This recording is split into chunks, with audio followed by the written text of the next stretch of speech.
Welcome to the Geostrategic Podcast, your ongoing source for clear, structured updates on global geostrategic challenges.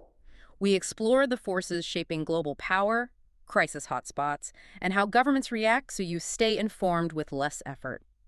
Welcome to the deep dive. Great to have you with us today. We're tackling something, well, pretty major that's just emerged. Definitely significant. Our mission, like always, is to kind of cut through the noise for you. Today, we're diving deep into this big announcement out of Moscow and Minsk. It's about a new missile system, the Oreshnik. We've gone through quite a few sources, news wires, defense analyses, the lot to really get you the core insights. We'll look at the missile itself, what they say it can do, and crucially, what its deployment means for, Europe and NATO security. Exactly. And the idea here is to connect those strategic dots for you, our listener, so you understand not just what's happening with this Oreshnik, but the deeper implications. Yeah, the so is. Right. We'll look at the potential ripple effects, why it matters in the bigger picture of, well, international security and global power shifts. Okay, so let's unpack President Putin's announcement. Yeah. The news dropped August 1st, 2025.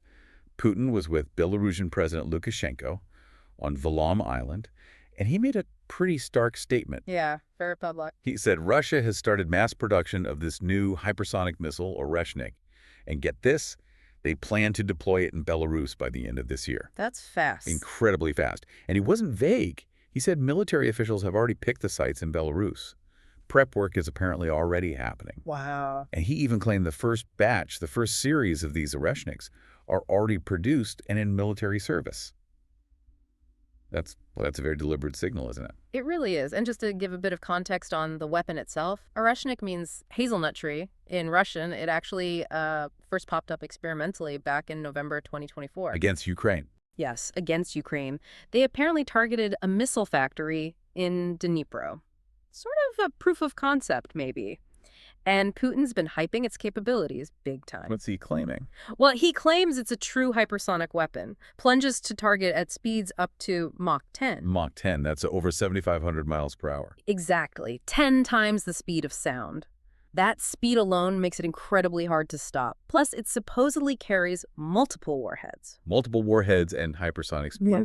And Putin also claims it's, quote, immune to being intercepted. He even went so far as to say using several in a conventional strike, now listen to this, could be as devastating as a nuclear attack. Devastating as a nuclear attack, conventionally. That's the claim, meaning the sheer focused power on a target could, mimic the localized blast effect minus the fallout. It's a very strong statement about its conventional power. Mach 10. That's almost hard to wrap your head around. Pushing boundaries, for sure. The velocity is, astounding.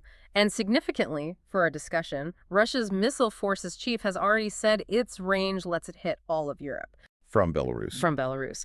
These are intermediate range missiles. They fly, between 500 and 500 kilometers. That's roughly 310 to 3,400 miles. And we absolutely have to remember here, these kinds of weapons, intermediate range missiles, they were banned, right, under that old Soviet-era treaty. INF treaty, yeah. Which both Washington and Moscow walked away from back in 2019. So this isn't just a new weapon. It's bringing back a whole class of weapon that was off the table for decades. It feels like a major shift in, arms control thinking.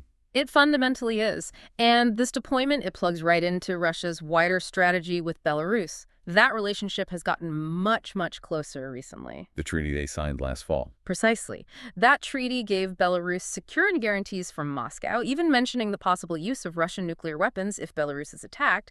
And Lukashenko, he's allowed Russia to use Belarus for all sorts of things. Staging troops for Ukraine in 22. Right, and hosting tactical nukes. He said in December they had several dozen already. So it's a clear pattern. More Russian military power, closer to NATO on Belarusian soil. A very intentional forward move. Absolutely. Deploying tactical nukes, now Oreshnik, it gives Russia the ability to hit not just Ukraine faster, but key NATO allies in Eastern and Central Europe with very little warning. And this is all happening under Russia's new nuclear doctrine. The one from last fall. Yeah, the one that lowered the threshold for using nukes.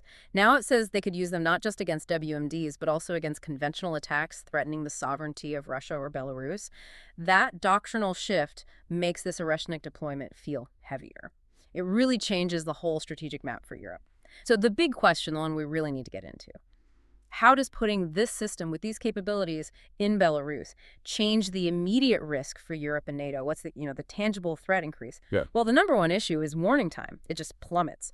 With Oreshniks in Belarus, NATO capitals, especially in Eastern Europe, might only have minutes, not hours, minutes. Minutes to detect, track, react. Exactly. And combine that speed with its ability to maneuver radically in flight. It makes defense exceptionally difficult. As Putin claims, and frankly, as many experts agree, there just aren't any current reliable systems that can stop an incoming, fast, maneuvering hypersonic missile like this. It creates a really serious vulnerability. And the dual capability thing. Yeah. Conventional or nuclear warhead. That must create huge uncertainty in a crisis. It's a massive problem. Because every launch could be nuclear, you have to assume the worst, especially with almost no time to figure it out. Imagine making that call in minutes. It compresses decision-making to an almost impossible level. And Putin's made direct threats, hasn't he? Linking Oreshnik to the war, saying Moscow could use it against NATO allies who let Kyiv hit inside Russia with longer-range weapons. So it's not just sitting there. It's being actively used as a threat. It's a very pointed message about potential escalation. Absolutely. And it feels like this fits into a wider pattern, too. The whole environment is already tense. Things like President Trump's recent talk about moving nuclear subs. Analysts might see it as posturing, sure, but it still kind of hardens the mood, right? It contributes to the atmosphere, definitely. It might give Moscow rhetorical cover, even if the Oreshnik deployment was probably planned way before as part of their bigger strategy shift, moving assets closer to Europe in response to what they see as NATO expansion. So the timing might be influenced, but the plan was likely already there. Very likely. And the message from Moscow seems twofold.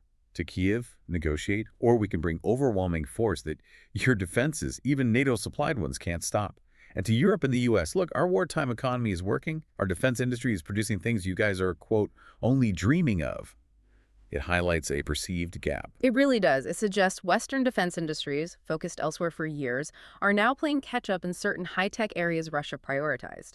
It's not just technology. It's a strategic vulnerability that challenges Western deterrence thinking. Okay, so given this picture, you're painting extreme speed, maybe immune to interception, dual capable. What can NATO actually do? I mean, how do you even start to counter a threat like that? Is defense feasible, or is it all about deterrence now? That really is the core question. And the sources are pretty blunt about the limitations of current defenses, the TACT system, terminal high-altitude area defense. That's the main U.S. one, right? Ground-based.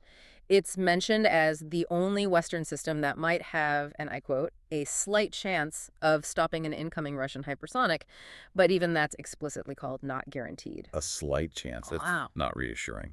Why such a grim assessment of that? Well, several reasons. First, the U.S. and allies only have a handful of these systems. Limited assets. Second, a struggling defense industrial base, meaning if you lose one in combat, replacing it quickly is unlikely, so there's a real hesitancy to even risk them. And then there's real-world performance. A recent incident in the Middle East involving a Houthi hypersonic weapon apparently stymied THAAD in Israel, and the analysis suggests Russian hypersonics are infinitely more advanced.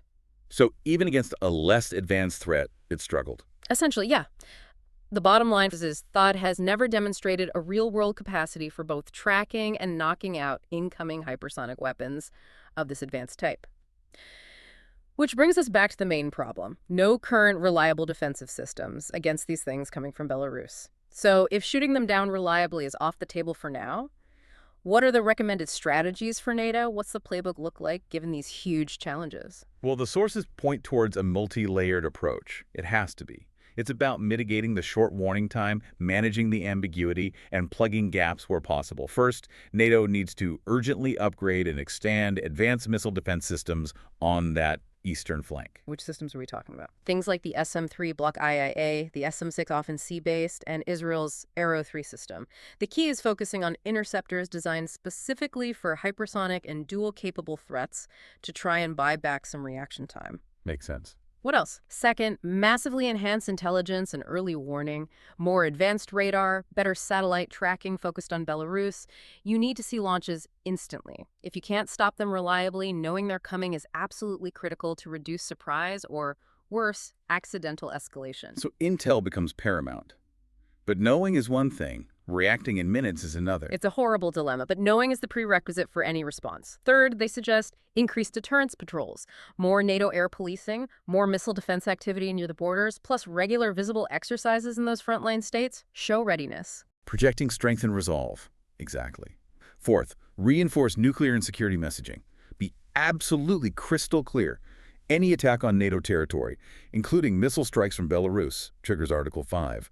No ambiguity about collective defense. Deterrence messaging is key here. Leave no doubt about the consequences. And finally, crucially, despite the tension, pursue diplomatic de-escalation. Keep channels open to avoid mistakes, avoid miscalculation, while also being firm that deploying these missiles is destabilizing and a step backwards. It's fascinating, isn't it, how this one weapon system, Oreshnik, sort of crystallizes this bigger shift in global power. It's not just about the missile itself. Not at all. It's part of what sources call a dangerous cycle of mutual deterrence signaling. It puts immense pressure on NATO to constantly demonstrate its own deterrent credibility in this new high-speed environment. And the impact on Ukraine.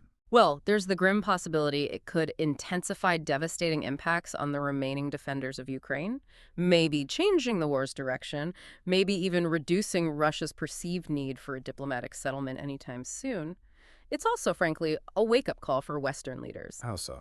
The sources suggest a need to recognize being outmatched in key weapons development programs and address these shortfalls with time, leadership, and proper resource allocation. Because, as one analysis puts it pretty starkly, declarations of resolve alone are insufficient to prevent a dire outcome for Ukraine. Implying that perhaps only negotiation can achieve that now. That's what one source explicitly suggests, yes, that only a negotiated settlement will do that for Ukraine. Which really leaves us and you, our listener, with a profound question to think about. In a world where offensive missile tech is hitting Mach 10 and defenses are struggling, how do nations actually guarantee security? What does deterrence even look like in this incredibly fast, almost instantaneous new reality? Is it just about building faster missiles too, or do we need a fundamental rethink? Thank you for joining us on this deep dive. We hope it's provided some clarity on the Oreshnik missile and its really significant implications. Yes, thanks for tuning in. If you found this discussion valuable, please like, share, and subscribe to the Geostrategic podcast for more in-depth analysis of the topics that shape our world. Stay informed, stay ahead, and stay tuned for the next episode.